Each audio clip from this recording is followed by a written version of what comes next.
사랑이 많으신 하나님 아버지 감사합니다. 오늘도 시편 성경 퀴즈 해설 강의를 전할 수 있게 하시니 감사드립니다. 부족한 종의 입술을 통하여 전파되는 하나님의 말씀을 통하여 우리가 하나님의 뜻을 깨달을 수 있게 도와주시고 그 뜻대로 살아가기 위하여 다짐하는 시간 되게 도와주시옵소서. 하나님의 말씀을 알아갈수록 더욱더 겸손해지기를 소망하며 예수 그리스도 이름으로 기도합니다. 아멘. 네. 제가 예전에 토요일마다 이제 교회에서 축구하고 또 운동하고 이때 일주일이 가장 기다려지는 그런 시간들이었거든요. 그런데 이제는 네, 이 성경 퀴즈 강의를 아침에 시작하고 하면서 좀 축구를 해도 돼요. 시간적으로 되는데 좀 더 좋은 컨디션으로 피곤하지 않게 하려고 잠시 저의 개인적인 즐거움들을 내려놓고 이 시간이 되게 기대되고 좋아요. 그래서 아마 어, 이 강의를 계속 여기까지 찾아보신 분들이라면 한 주 쉬면은 왜 안 나올까 뭔가 허전하고 그러실 것 같은데 아무튼 하나님의 말씀이 이제 우리의 일상으로 들어오고 나의 삶의 한 부분을 차지하게 되면은 그게 체득화되고 그게 습관이 되면 이제 하나님의 떠나려고 한잖아요. 그러면 40일 금식 기도하셔야 돼요. 네. 그래서 안 된다는 거죠. 그래서 우리가 계속해서 하나님의 말씀이 우리한테 계속해서 침투하고 하나님의 말씀 계속 삶에서 걸리고 그래서 하나님의 말씀 때문에 우리가 더 하나님의 뜻대로 살아갈 수 있었으면 좋겠습니다. 참 시편 강의를 하면 할수록 우리 일상에서 어떻게 하나님을 묵상하고 어떻게 살아가야지 하는지에 대한 내용들이 참 많이 나와 있는 것 같아요. 특히 오늘 시편 115편부터 138편까지 정말 10문제가 부족할 정도로 나누고 싶은 내용들이 많은데 한번 1번 문제부터 한번 나눠보도록 하겠습니다. 첫 번째 문제. 여호와를 땡땡하는 자들아 너희는 여호와를 의지하여라. 그는 너희의 도움이시오 너희의 방패시로다. 정답은 뭐죠? 경외하는 자들아입니다. 여호와를 경외하는 자들아 너희는 여호와를 의지하여라. 구약 성경에서 가장 중요한 단어를 하나 뽑으라고 한다면 율법일 거예요. 그러니까 율법으로 어떻게 삶으로 기준으로 살아가고 율법에 담긴 하나님의 뜻을 어떻게 살아낼 것인가 그렇게 그 율법이 말하는 대로 하나님의 뜻대로 살아내면 그렇게 경외하는 삶을 살면 복을 받고 그렇지 않으면 저주받을 거야. 이게 구약 성경의 핵심이고 가르침이에요. 성경의 가르침. 그런데 그 율법의 핵심이 뭐냐? 제가 중간에서 살짝 얘기했는데 여호와를 경외하느냐 하지 않느냐 이거예요. 우리가 어떻게 율법 규정을 다 외우고 살 수 있겠어요? 다 할 수 없어요. 그리고 이 성경책이 하나님의 진리를 담고 있지만 다 담았다라고는 할 수 없어요. 그랬을 때 큰 그림으로 어떻게 기준을 가져야 되느냐? 나의 행동이 하나님을 지금 경외하느냐 경외하지 않느냐 이거예요. 네. 만약에 이 성경 퀴즈 해설 강의를 듣다가 너무 잠이 와요. 자도 될까요? 자면 안 될까요? 이런 건 성경 퀴즈 이거는 성경책에 율법에 기록되지 않았잖아요. 그때 어떻게 판단하면 되냐? 내가 지금 자는 게 하나님을 경외하는 행동인가 그렇지 않은 행동인가. 너무 피곤하면 잠깐 쉬었다가 더 좋은 컨디션에 들어야지. 이러면 자도 돼요. 하나님을 경외하는 마음으로. 그런데 내가 막 나태해지고 그래서 듣기 싫어.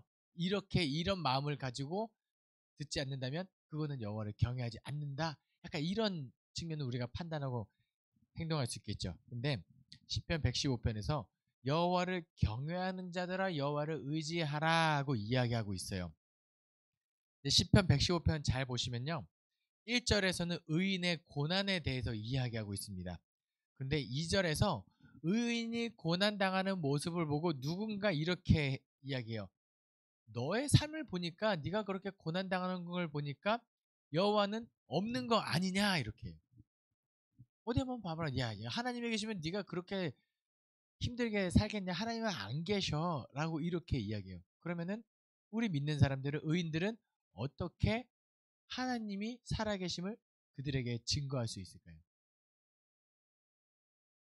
잘 살아야 돼요. 그래서 잘 살아야 돼요. 네, 굉장히. 그래서 이 시편 115편의 기자는 뭐라고 했냐면 하나님 우리에게 복을 주소서 하나님을 찬양하는 삶으로 그들에게 여호와의 살아계심을 증거하겠나이다. 그런데 여호와께 복을 간구할 때 나의 만족과 유익을 위한 복이 아니라 그들에게 악인들에게 하나님을 전파하고 하나님이 살아계심을 증거할 수 있도록 복을 달라고 해야 돼요. 그러니까 내가 복을 받으면 내 안에서 그냥 끝나면 안 되고 그 복이 복의 뭐죠? 축복의 통로가 되는 아브라함, 복의 근원이 되는 삶을 살아냈을 때 여호와를 경외하는 자가 하나님께 복을 구하는 아주 바람직한 자세다라고 말씀드리고 싶었습니다. 다음 문제입니다. 여호와께서 내 음성과 내 땡땡을 들으심으로 내가 그를 사랑하는도다. 정답은 간구를 들으심으로. 네. 얼마 전에 교회 주보에 설교가 끝나면 가정 말씀 나눔에 이런 질문이 있어요. 내가 부모님을 어떻게 사랑하는지 뭐 이야기해 봅시다. 이런 질문이 있었어요.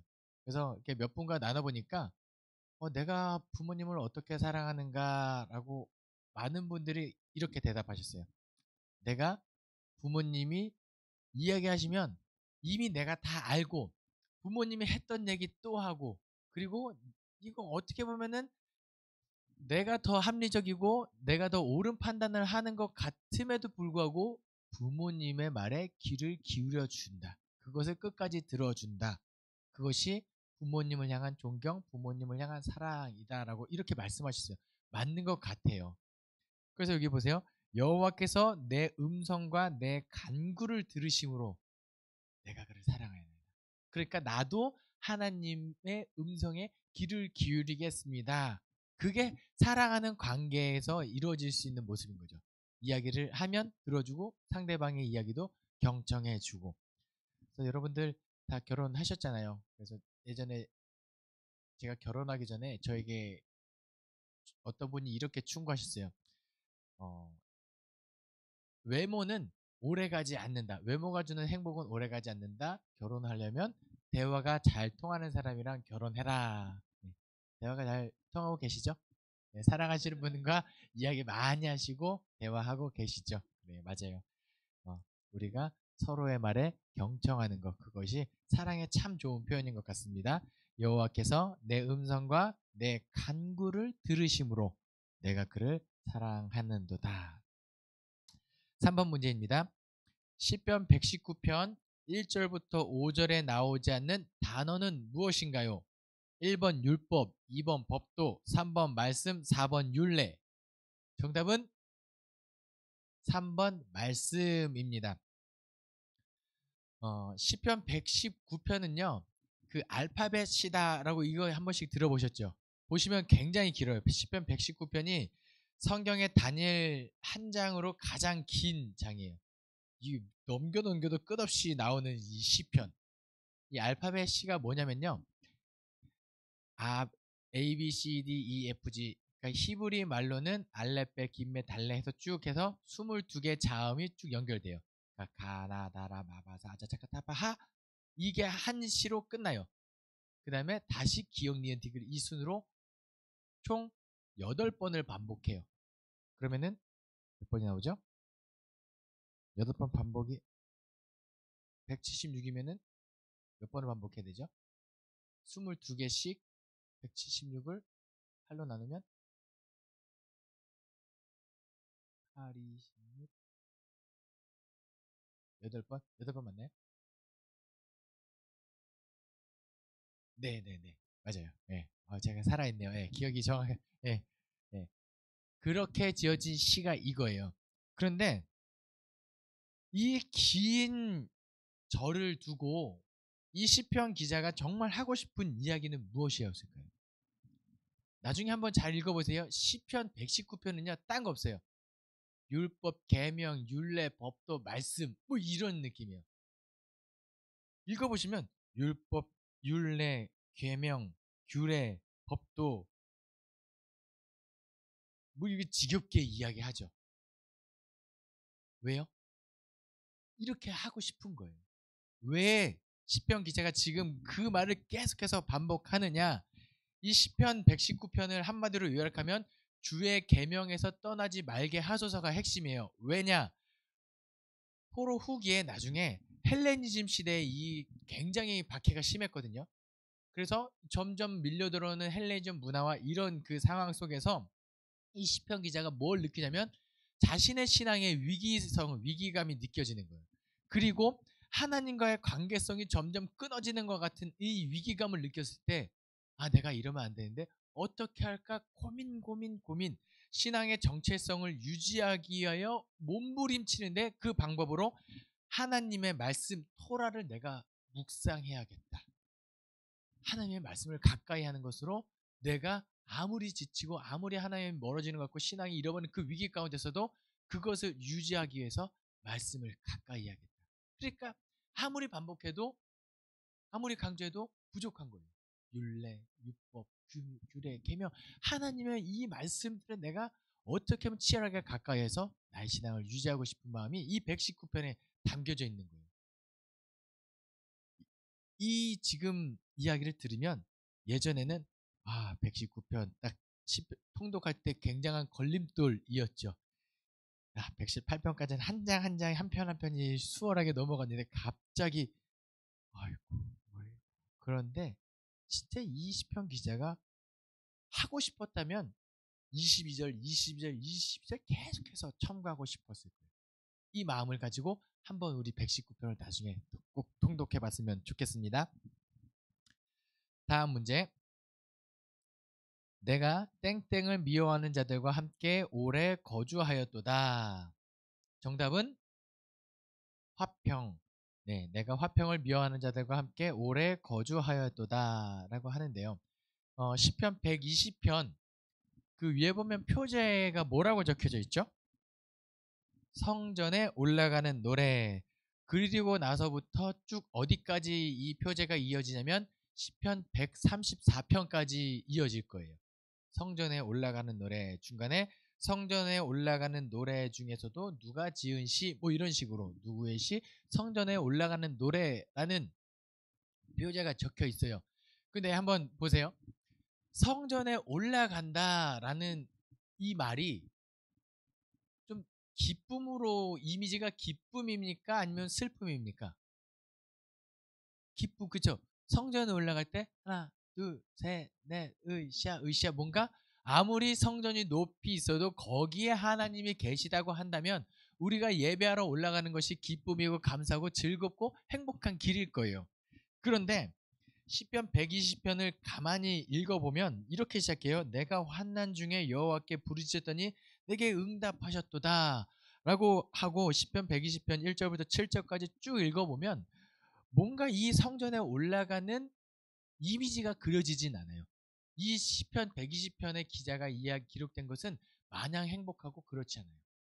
그런데 왜 120편 성전에 올라가는 노래가 시작하는 이 첫 시편에 120편이 이렇게 기록되었느냐? 이것은 성전에 올라가야 하는 이유를 말하고 싶은 거예요. 예, 여호와께 환난 중에 여호와께 부르짖었더라. 그리고 오늘 문제 내가 화평을 미워하는 자들과 함께 오래 거주하였더라. 지금 이 시편 기자가 포로 상황인 거예요. 화평을 미워하는 그 악인들 거기에 끌려가서 그들과 내가 너무 오래 있던 거예요. 나는 화평을 원할지라도 내가 말할 때 그들은 싸우려 하는도다. 아무리 친하게 지내고 평화 가운데 지내고 싶어도 그게 안 통하는 그 악인들 가운데 내가 너무 오래 있으니까 힘이 드는 거예요. 그래서 이제 그렇게 되면 이제 10편, 20편의 기자가 어떤 마음이 들어요? 여기 너무 오래 있고 싶지 않다. 성전에 올라가고 싶다라는 마음이 이어지는 거예요. 그게 121편이죠. 5번 문제입니다. 내가 산을 향하여 눈을 들리라. 나의 도움이 어디서 올까? 나의 도움은 천지를 지으신 누구에게서로다? 정답은 여호와에게서로다. 이게 120편에서 121편으로 이어지는 내용인 거예요. 그렇죠? 화평을 미워하는 자가 내가 너무 오래 있어서 힘들어서 이제는 시온을 바라고 성전을 소망하는 마음이 있으니까 이제 그쪽을 향하여 눈을 돌리라. 나의 도움이 어디서 올까? 그 성전에 계신 시온에 계신 하나님에게서로다. 그분은 어떤 분이시라고요? 여호와께서 너를 실족하지 아니하시고 졸지도 아니하시는 그분, 나를 지키시는 하나님이시로다. 121편까지 쭉 이어지는 거예요. 그래서 여러분께서 혹시 성경 통독을 이렇게 하루에 10장씩 읽어야지 하면 120편에 딱 끝나잖아요. 그렇죠? 근데 이번만큼 121편까지 꼭 이어서 읽으면은 은혜가 이어질 거다. 시편 기자가 하고 싶은 말이 더 잘 들어올 것 같습니다. 다음 문제입니다. 여호와께서 땡땡의 포로를 돌려보내실 때 우리는 꿈꾸는 것 같았도다. 정답은 시온의 포로를 돌려보내실 때, 여호와께서 시온의 포로를 돌려보내실 때 우리는 꿈꾸는 것 같았도다. 126편을 가만히 보시면요, 126편 1절, 2절, 3절에는요 과거형이에요. 예전에 우리를 시온의 포로, 시온의 포로, 하나님의 백성을 그 포로가 되었을 때 우리를 돌려보냈을 때 그때 감격이 있던 거예요. 꿈꾸는 것 같은 그 마음이 있는 거예요. 그리고 과거에 하나님께서 우리를 그렇게 도우셨구나. 이것을 왜 추억하고 있죠? 과거에 도우신 하나님께서 현재도 우리를 도우실 거라는 확신이 있기 때문에. 그러니까 현재 126편 기자도 지금 고난 중에 있는 거예요. 힘들기 때문에 힘들다. 그런데 왜 절망하지 않고 왜 좌절하지 않죠? 과거에 우리를 포로에서 돌려보내신 그 하나님이 여전히 우리를 또 포로 상황 가운데 있으면 우리를 놓아주실 것이다. 갇힌 자를 자유롭게 하고 눌린 자를 풀어주고 이렇게 되는 거예요. 결국 우리의 소망이 어디까지 이어지냐? 예수 그리스도까지 이어지는 그 단락이기도 해요. 그런데 126편의 기자가 또 무엇을 이야기하냐면 과거의 이 경험들 있잖아요. 하나님께서 그렇게 우리를 돌려보내실 때 우리는 아무것도 안 하고 그냥 손 놓고 있으면 되나요? 아니에요. 그래서 시편 126편에서 뒤에 보면은 여호와여 우리를 포로를 남방 시내들 같이 돌려보내소서. 눈물을 흘리며 씨를 뿌리는 자는 기쁨으로 거두리로다.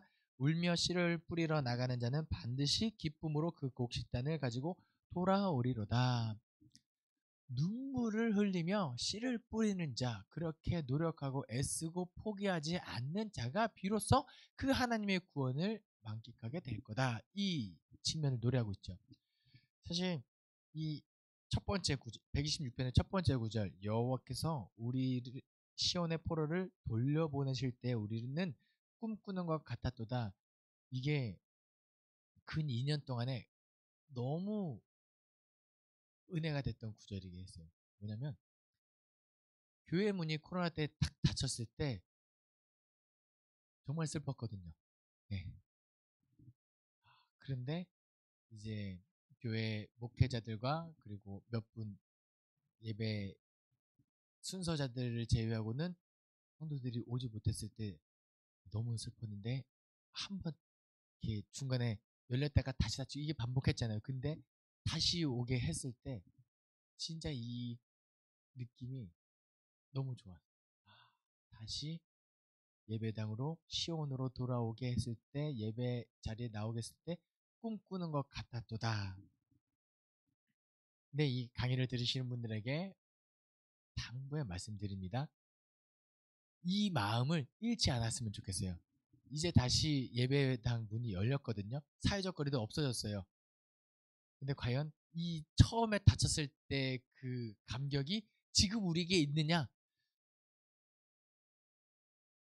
저만 좀 회개했으면 좋겠습니다. 우리 성도님들은 꿈꾸는 것 같고 예배당에 오는 것이 너무 행복하고 좋아서 그 은혜 가운데 예배할 수 있었으면 좋겠다라는 거예요. 우리 코로나 상황에 익숙해지지 않았으면 좋겠습니다. 우리가 코로나 가운데 화평을 미워하는 자들과 너무 오래 있어서 시어 예배당에 나와서 교회 와서 예배하는 그 감격을 잃어버렸더라도 다시 한번 눈물 흘리며 씨를 뿌리며 예배의 감격을 회복하기 위하여 노력할 수 있었으면 좋겠다 이겁니다. 7번 문제. 과로께서 집을 세우지 아니하시면 세우는 자의 수고가 헛되며 여호와께서 성을 지키지 아니하시면 파수꾼의 깨어있음이 헛되도다. 정답은 여호와께서. 그렇죠. 여호와께서 집을 세우지 아니하시면 세우는 자의 수고가 헛되며 여호와께서 성을 지키지 아니하시면 파수꾼의 깨어있음이 헛되도다. 시편 127편 성전에 올라가는 노래, 그 중에서도 누가 지은 노래죠? 솔로몬이 지은 노래라고 이야기하고 있습니다. 솔로몬의 시예요. 잘 생각해 볼게요. 120편부터 134편까지가 성전에 올라가는 노래입니다. 그리고 그 가운데 정중앙에 위치한 시가 시편 127편이에요. 세보시면 그렇게 돼요. 총 15편 중에 정중앙에 솔로몬은 노래가 있고 또 시편 5권 107편부터 150편까지 정중앙에 위치한 시가 127편이에요. 그러니까 시편 5권이 그리고 그 안에서 성전에 올라가는 노래에서 가장 하고 싶은 메시지는 이거예요. 127편이다. 그리고 보시면 성전은 누가 지었죠? 솔로몬이 지었어요. 솔로몬이 그렇게 위대한 왕, 그 성전을 지은 왕이, 그리고 어떻게 보면 이스라엘의 가장 전성기를 누린 다윗이 털을 닦고 솔로몬 때 꽃 피운 그런 느낌이 있어요. 그 왕이 하는 이야기가 무엇이느냐? 솔로몬이 그렇게 대단한 왕이었음에도 불구하고 한 고백이 여호와께서 집을 세우지 아니하시면 세우는 자의 수고가 헛되며 여호와께서 성을 지키지 아니하시면 파수꾼의 깨어있음이 헛되도다. 내가 성전을 지었지만 여호와께서 허락하시지 않았다면 이거 지어지지 않았을 거다.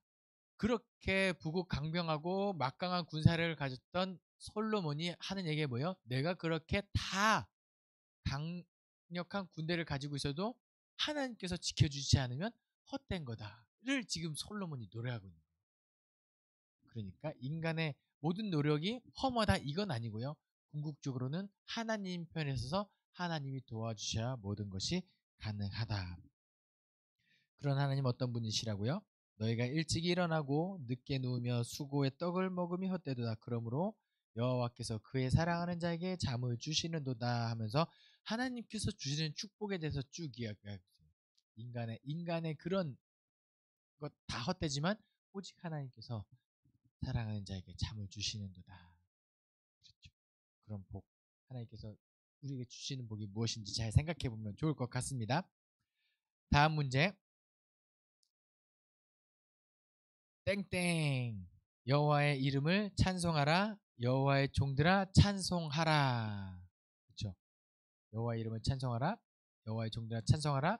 정답은 할렐루야입니다. 할렐루야. 여호와의 이름을 찬송하라. 여호와의 종들아 찬송하라. 지금 여기가 몇 편이죠? 시편 135편이에요. 제가 아까 시편 120편부터 134편까지가 성전에 올라가는 노래라고 말씀드렸어요. 그러니까 고난 가운데서도 시온을 향하여 눈을 돌고 시온에 계신 하나님, 이거는 북쪽에 있다. 우리가 이렇게 저 북방에 있는 시온 산큰, 이거는 방향이 꼭 나침반으로 북쪽이 아닌 거예요. 하나님이 계신 곳을 우리 북쪽으로 이제 표현하는 거죠. 하나님께서 계신 곳을 향하여 눈을 돌고 하나님을 향하여 기도하고 하나님께 부르짖고 이 시온을 간절히 소망하는 마음, 내가 기쁜 마음으로 하나님께 돌아가고 올라가겠다고 이 모든 기도를 다 마친 다음에 터져나오는 고백이 135편. 할렐루야. 할렐루야는 무슨 뜻이죠? 여호와를 찬양하라. 그러니까 야훼를 찬양하라. 할렐루 찬양하라. 야훼를 여호와를 찬양하라가 할렐루야라는 단어예요. 네, 1절 보세요. 할렐루야. 여호와의 이름을 찬송하라. 여호와의 종들아 찬송하라. 이거를 히브리 말로 제가 잘 옮기지는 못하겠어요. 그런데 그냥 뉘앙스로 보면 그냥 할렐루야 할렐루야 할렐루야. 그렇죠? 찬양하라 찬양하라 찬양하라. 마침 또 여기 세 분이 앉아 계시네요. 할렐루야 할렐루야 할렐루야 할렐루야. 여호와를 찬송하라. 여호와의 종들아 찬송하라. 그러니까 계속해서 강조하고 반복하는 거죠. 찬송하라, 할렐루야. 그러면 이거예요. 무엇이 여호와를 찬송하는가? 이거예요. 어떤 것이 여호와를 찬송인가? 어렵지 않습니다. 그것은 바로 하나님을 기쁘시게 하는 게 여호와를 찬송하는 거예요. 그럼 하나님께서는 어떤 것을 기뻐하시냐? 우리의 하나님을 기쁘시게 하기 위하여 우리는 어떻게 해야 할까요? 무엇을 하면 하나님께서 기뻐하실까요? 네, 첫 번째는 존재 자체예요. 하나님께서 우리를 사실 그냥 바라보고만 있어도 너무 기뻐하세요. 네. 제 아들이 사적인 이야기를 강의에 잠깐 할게요. 제 아들이 하루는 제 발가락에다가 매니큐어를 칠해줍니다. 파란색, 노란색, 빨간색. 네. 뭔가 기쁘더라고요. 기뻤어요, 되게. 그런데 그래서 제가 며칠 그걸 안 지웠어요. 집에 양말 신고 다니면 밖에 티가 나지 않으니까 안 지우고 있었는데 제 아들이 그걸 보더니 아빠 그거 왜 아직도 안 지워? 이러는 거예요. 그래서 이게 막 아빠는 너가 이거 해준 게 너무 아까워서 안 지우는 거야. 이렇게 얘기했어요. 그러니까 제 아들이 되게 그 호쾌한 마음으로 괜찮아 또 발라줄게 이러는 거예요. 제 마음이 어땠을까요? 매니큐어 생전 칠해보지도 않았고 사실 저에게 필요한 게 아니에요. 오히려 안 바르고 다녀야 저에게는 더 어울리는 발가락 색이에요. 하지만 그 아들의 존재, 그냥 그 자기 건데 그 발라주는 것을 아낌없이 주는 그 아들의 존재가 저에게 너무 행복한 거예요. 그러니까 여호와를 찬송하라 라고 했을 때 하나님께서 첫 번째 무엇을 기뻐하느냐? 우리의 존재인 거예요. 어떤 존재? 이왕이면 하나님의 자녀로서 그 정체성을 유지하고 살아가는 존재. 만약에 그 존재가 다른 길, 악인의 길로 가고 오만한 자리에 있고 화평을 미워하는 자들의 자리에 오랫동안 있으면 하나님께서는 존재는 너무 좋지만 슬퍼하시겠죠. 그러니까 하나님을 기쁘시게 하기 위하여 의인의 자리에 들어와야 되고 예배 자리에 와야 되고 찬송하는 삶을 살아내야 한다라는 거예요. 그리고 더 나아가서 더 선한 일을 하고 하나님의 그 아픈 손가락들을 위로하고 이런 마음을 해준다면 더할 나위 없이 하나님이 기뻐하실 거다라는 거예요. 그래서 할렐루야 여호와의 이름을 찬송하라 여호와의 종들아 찬송하라. 하나님의 기쁨이 될 수 있는 우리 잠실제일교회 성도님들 되기를 소망합니다. 9번 문제. 여호와께 감사하라 그는 선하시며 그 인자하심이 땡땡이로다. 정답은요? 영원함이로다. 예. 이거 어디선가 또 한번 들어보신 적 있지 않으세요? 여호와께 감사하라 그는 선하시며 그 인자하심이 영원함이로다. 얼마 전에 성경 퀴즈에서도 동일한 문제가 비슷하게 나왔을 거예요. 다른 쪽으로 정답을 달아놨는데 시편 136편을 쭉 읽어보면 저는 그 우리나라 민요에 이게 떠올라요. 옹해야 어저씨고 옹해야 저저씨고 옹해야 옹해야. 왜냐면은요 이 여호와께 감사라 그는 선하시며 인자하심이 영원함이로다가 약간 옹해야 느낌이 나요. 그래서 신들 중에 뛰어난 하나님께 감사하라 그 인자하심이 영원함이라 옹해야 약간 왜 계속 그렇죠. 주거니 받거니 할 때 여호와께 감사라 그 선하심이 영원함이로다. 그래서요 이 136편을 쭉 다 읽고 난 다음에는 이거는 시편 기자 136편을 기록한 사람이 느끼는 이 감사한 내용들을 쭉 적었잖아요. 그러면 저도 이어서 적을 수 있을 것 같아요. 부족한 종의 입술이지만 그럼에도 불구하고 하나님의 말씀을 선포하게 하신 하나님께 감사하라. 여호와는 선하시며 인자심이 영원함이로다. 많은 분들이 하나님의 말씀을 삼아야 자리에 나오고 하나님의 말씀을 듣게 하신 하나님께 감사하라. 여호와는 선하시며 그 인자심이 영원함이로다 하면서 우리가 생각해 보면 감사한 이유와 제목들이 너무 많다는 거예요. 그런데 우리가 생각하지 않아서 생각 없이 그냥 하루하루를 살아가면 그냥 감사 이유를 놓치고 살아간다라는 거죠. 그래서 한번 하루를 딱 지내고 나서 하나님께서 나에게 감사한 일들이 무엇일까 딱 자기 전에 한번 생각해 보시고 그 하루의 오늘의 마무리는 예, 여호와께 감사라 그 인자심이 영원함이로다 아멘 하고 딱 자면은 오늘 밤에 예, 여호와께서 사랑하는 자에게 잠을 주시는 그 잠을 우리가 잘 수 있지 않을까 생각이 듭니다. 다음 문제.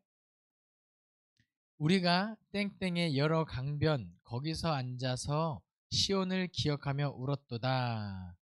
정답은 바벨론. 딱 대놓고 바벨론에 끌려갈 때 그 강변가에서 시온을 기억하며 울었더라라고 이야기하고 있어요. 그런데 시편 137편을 잘 보면요, 굉장히 슬픈 상황이 놓여져 있어요. 그러니까 지금 포로로 쭉 끌려가고 있는데 포로를 끌고 가고 있던 바벨론 사람들이 그 찬양하는 사람들, 성전에서 노래하던 사람들, 악기 만지는 사람들을 불러요. 그리고 뭐라고 하냐면 노래 좀 해봐. 그 악기를 가지고 너 옛날에 노래 잘했잖아. 그 노래 좀 해봐. 그러니까 이 성전에서 노래하던 사람들 입장에서 지금 마음이 어떠냐면 찬양은요 오직 하나님께 영광 돌리는 데 목적이 있어요. 내가 은혜 받는 데가 목적이 아니에요. 하나님께 영광 돌리는 데 목적이 있어요. 그 모든 것이 하나님께 드리는 것이 찬양인데 지금 그 나를 끌고 가는 사람들의 기쁨을 위해서 노래를 해야만 하는 그런 입장이 된 거예요. 그러니까 이 노래하는 사람이 너무 슬픈 거예요. 내가 어떻게 저들을 위해서 노래하느냐. 그러면서 5절, 6절에 뭐라고 이야기하냐면요. 예루살렘아 내가 너를 잊을진데 내 오른손이 그의 재주를 잊을지로다. 내가 예루살렘을 기억하지 아니하거나 내가 가장 즐거워하는 것보다 더 즐거워하지 아니할진데 내 혀가 입천장에 붙을지로다 이거예요. 이거 뭐죠? 이게 좀 구절이 좀 어렵지요. 그런데 이렇게 들으시면 돼요. 내가 하나님을 찬양해야 하는 손과 입을 가지고 찬양을 해야 되는데 저들을 위해 노래할 때는 차라리 내 손이 없거나 쓰지 못 차라리 손이 없어서 못 쓰면 그들을 위해서 악기를 연주 안 해도 되잖아요. 차라리 그게 낫겠다. 차라리 내가 벙어리가 돼서 입천장에 혀가 붙어서 말을 못하게 돼서 노래를 못하게 될지언정 찬양은 오직 하나님께만 하고 싶다라는 이야기를 이제 시편 137편에서 이야기하고 있는 거예요. 되게 슬픈 시죠. 네. 그러면서 마지막에 뭐라고 이야기했냐? 멸망할 딸 바벨론아 내가 우리에게 행한 대로 내게 갚는 자가 복이 있으리로다. 하나님께서 저들을 심판하기를 원하시는. 근데 좀 밑에 마지막 구절이 되게 무서워요. 내 어린 것들을 바위에 메어치는 자는 복이 있으리로다. 그렇죠? 그들의 자손들까지 막 저주받아. 근데 이게 시편의 기자가 하나님을 찬양하던 사람이니까 그냥 적어도 어느 정도 인격적인 사람이었을 거다 저는 그렇게 생각하고 있습니다. 그런데 이 말을 내뱉을 정도로 지금 시편의 기자가 원래부터 막 욕쟁이 할머니가 아니에요. 이 사람들이. 예. 그런데 이렇게 표현할 수밖에 없는 그렇게 하나님을 토로할 수밖에 없는 사람의 심정이었더라라고 보시면 될 거예요. 137편. 그런데 너무 힘든 건데 이게 왜 137편이 시편이 여기에 성경 안에 들어와 있을까요? 원래대로 우리가 잘 알고 있는 탄식시의 그 끝은 내가 비록 힘들었지만 여호와께 간구하였고 그러므로 여호와를 찬송하리로다 해야 되는데 여기 130편은 그렇게 안 끝나거든요. 그렇죠? 어린 것들을 바위에 내치게 해주소서 이렇게 끝나요. 근데 이 137편이 하고 싶은 이야기 뭐냐면요. 우리 인간이요. 우리 이렇게 애통한 상황이 되면 그때 비로소 하나님을 찾게 된다는 거예요. 누구도 소망이 되어주지 못하고 내가 이렇게 비통한 상황에 있을 때는 우리가 눈을 들어 하나님을 찾게 된다라는 거예요. 아까 시편 120편에서 이야기했던 시온의 노래 환난 날에 여호와를 부르는 그 여호와를 찾게 되는 이유, 시온을 생각하게 되는 이유와 동일하다는 거죠. 여호와를 찾게 되 하나님을 찾게 되고 그리고 그것만이 지금 문제의 해결이고 어쩌면 그것이 정답이다라는 137편의 시편 기자의 마음을 한번 쭉 헤아리면서 우리가 통독하면 더 좋을 것 같습니다. 네, 오늘도 이렇게 1번부터 10번까지 문제를 잘 해설할 수 있어서 너무 기뻤습니다. 기도하겠습니다. 사랑이 많으신 하나님 아버지 감사합니다. 시편 115편부터 138편에 담긴 하나님의 마음을 조금이나마 느낄 수 있게 하여 주심에 감사드립니다. 하나님, 우리가 느낌에서 끝나지 않게 도와주시고 하나님께서 우리에게 바라시는 그 아버지의 뜻을 삶의 자리에서 실천하며 살아갈 수 있게 하여 주시옵소서. 감사드리며 예수 그리스도의 이름으로 기도합니다. 아멘.